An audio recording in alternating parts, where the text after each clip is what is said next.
सिर्फ एक तारीख नहीं है, ये एक चेतावनी है। उस दिन जापान पर एक ऐसी सुनामी आई जिसने सब कुछ बदल दिया। तो आज हम यही समझेंगे कि ये हुआ कैसे और इससे हम क्या सबक सीख सकते हैं। ये तस्वीर देखिए। सुनामी के 18 दिन बाद ओनागावा शहर कुछ ऐसा दिखता था। ये सिर्फ तबाही की एक तस्वीर नहीं है, ये इस बात की याद दिलाती है कि प्रकृति कितनी शक्तिशाली हो सकती है। इस आपदा का स्केल कितना बड़ा था, इसका अंदाजा लगाना भी मुश्किल है। जरा इन आंकड़ों पर एक नजर डालिए। 15,781 मौतें, लहरों की ऊंचाई 40 मीटर तक पहुंची। सोचिए, एक 12 मंजिला इमारत जितनी ऊंची लहरें, और आर्थिक नुकसान पूरे 25 ट्रिलियन येन। तो सवाल ये है कि आखिर इतनी भयानक लहरें बनती कैसे हैं? चलिए इसके पीछे की साइंस को समझते हैं। सुनामी, ये शब्द जापानी है जिसका मतलब होता है बंदरगाह की लहर। सीधे शब्दों में कहें तो ये लहरों की एक सीरीज है जो तब बनती है जब समुद्र में बहुत बड़ी मात्रा में पानी अचानक अपनी जगह से हट जाता है। तो सुनामी का जन्म होता है 4 स्टेप्स में। पहले प्लेटें फंस जाती हैं, फिर वो धीरे धीरे मुड़ती हैं, फिर अचानक टूट जाती हैं और बस लहरें फैलना शुरू कर देती हैं। आइए एक एक करके इन्हें समझते हैं। सोचिए, सदियों तक जमीन के नीचे 2 टेक्टोनिक प्लेट्स एक दूसरे से उलझी रहती हैं, फंसी रहती हैं। नीचे खिसकने वाली ओशैनिक प्लेट और ऊपर वाली प्लेट के बीच जबरदस्त तनाव बनता जाता है और जमीन की सतह धीरे धीरे, बहुत धीरे धीरे मुड़ने लगती है। और फिर अचानक कुछ ही मिनटों में ये सारी जमा हुई एनर्जी एक भयानक भूकंप के रूप में बाहर निकलती है। समुद्र का तल जोर से हिलता है और अपने ऊपर मौजूद पानी के पूरे कॉलम को धक्का दे देता है, और इसी से जन्म होता है सुनामी की लहरों का। तो लहर तो बन गई, अब शुरू होती है खुले समुद्र में इसकी खामोश यात्रा, और इसका बर्ताव कह सकते हैं काफी धोखेबाज होता है। ये सुनामी का सबसे बड़ा विरोधाभास है। गहरे समुद्र में ये लगभग दिखाई ही नहीं देती, सैकड़ों किलोमीटर लंबी, लेकिन ऊंचाई में बस कुछ मीटर। जहाजों को भनक तक नहीं लगती कि उनके नीचे से क्या गुजर गया। लेकिन जैसे ही ये किनारे के पास उथले पानी में पहुंचती है, ये एक विशालकाय दीवार बन जाती है। जरा स्पीड्स का ये फर्क देखिए।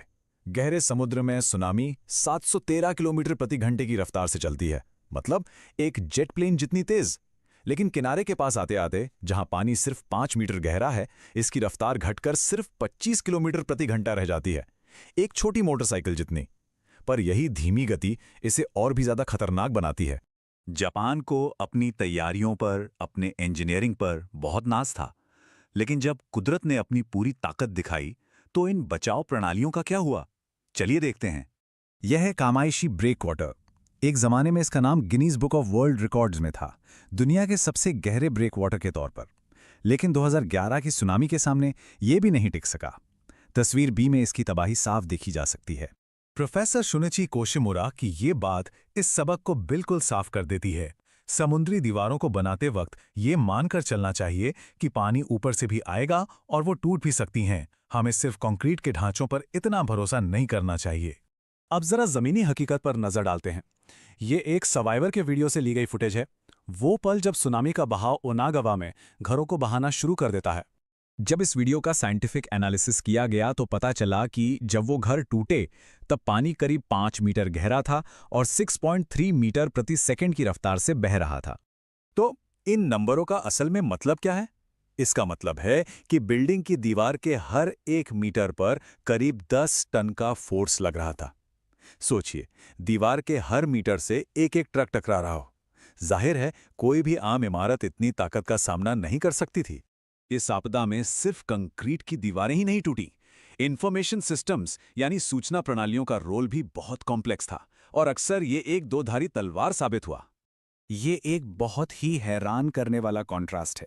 एक तरफ केसेनुमा शहर में ऑफिशियल हैजर्ड मैप दुखद रूप से एकदम सही निकला, लेकिन दूसरी तरफ सिंदाई शहर में असल सुनामी नक्शे में बताई गई जगह से कहीं कहीं ज्यादा बड़े इलाके में फैल गई। और ये एक बहुत बड़ी वजह थी। शुरुआती चेतावनी, भूकंप के सिर्फ 3 मिनट बाद पहली वार्निंग जारी हुई, लेकिन वो लहर की असल ताकत से बहुत कम थी। 25 मिनट बाद जब समंदर में लगे सेंसर से असल डेटा आया तो चेतावनी को बढ़ाया गया, पर कई लोगों के लिए तब तक बहुत देर हो चुकी थी। शुरुआती 3 से 6 मीटर की चेतावनी का नतीजा ये हुआ कि कुछ लोगों ने सोचा कि उनकी 10 मीटर ऊंची दीवारें तो उन्हें बचा ही लेंगी, और इसी झूठे भरोसे ने इवैक्यूएशन में जानलेवा देरी करवाती। तो इस पूरी तबाही से हम सीखते क्या हैं?